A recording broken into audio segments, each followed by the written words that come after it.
Man City at home, batten down the hatches. Team news will be updated as and when.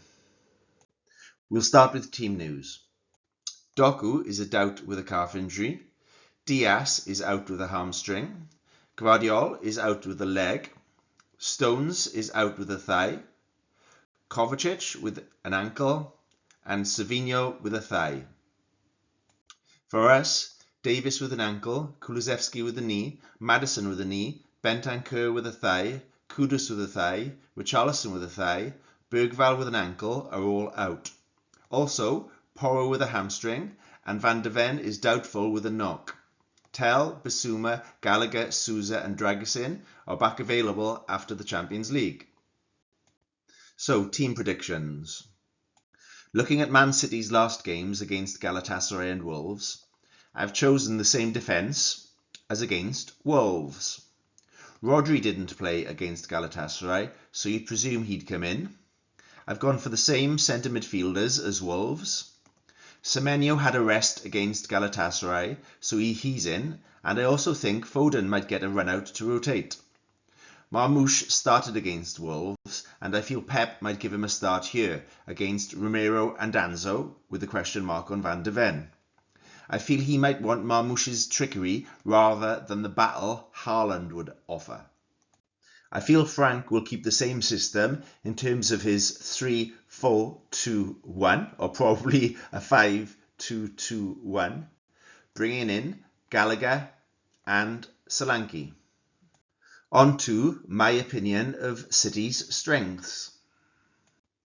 We'll start with Man City's overload of the centre of the pitch, with talented ball-playing midfielders and attackers that we need to be prepared for. And, more often than not, one number 10 in Guardiola's setup tends to switch between playing centrally and wide as well. Looking at individual players, we'll start with the well-known threat of Guehi's heading ability from corners. And as a former attacking winger, Nunez assists from wing-back. And a well-known threat in Semenyo, who is a monster. And in recent times, we have Pep's tendency to ask his centre-backs to play long over the top to mix things up. Usually to Haaland, another monster, a goal-scoring one this time.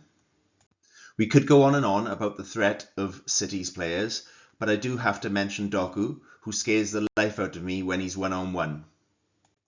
Cutbacks is another feature from City, with their attackers dropping back and late runs into the box. Areas to exploit, and surprisingly, I've got a few.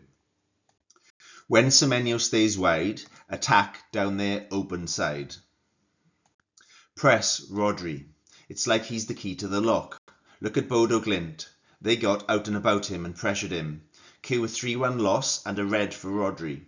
A very composed, cultured player, but a lack of pace.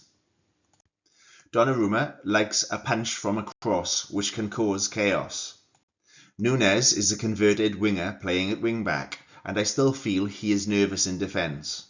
Also, O'Reilly is young and converted from a midfielder. He has looked culpable in giving up chances. On that note, they can be caught 1v1 on the break with a lack of protection for their wing-backs. In corners, look at their front and back posts. Let's discuss worries and my team thoughts. You'd have to worry about our players who have recently returned from injury, in terms of Solanke, Udogie and Van de Ven. And also the players who have played a lot of minutes and seem to be carrying knocks, in terms of Simons, Gray, Romero and Spence. I do have worries with this formation against City, who only play with one set striker.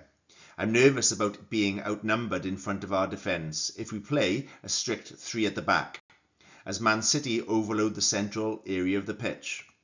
Paulinho will need to drop in there to help out. In terms of my preferred formation, after watching City's game against Bodo Glimt, I think we should copy them. Bodo Glimt did in a 4-4-2, taking advantage of Man City's attacking philosophy. I'd go for Muani and Solanke in a strike force, with Solanke pressuring Rodri. This would also allow us to narrow and match them man to man.